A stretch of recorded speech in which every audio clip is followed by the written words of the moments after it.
Hi everyone, welcome to another video from Webtech Tutorial.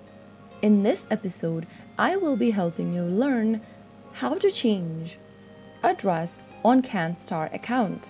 If you want to change your address information on Canstar profile but you don't know how, then simply watch the video till the end and follow the steps. Launch open a web browser to get started. In the URL box, type in canstar.com.au and press search.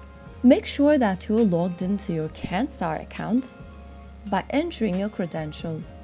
Once you're signed into your account, mouse over to your profile picture at the top right and click Edit your profile. Go to the suburb or postcode section and type in your new address you'd like to update to. After you are done with the update, click on Save Changes. Soon after you do that, you will be able to change your address on Canstar. So that was how you can easily do it.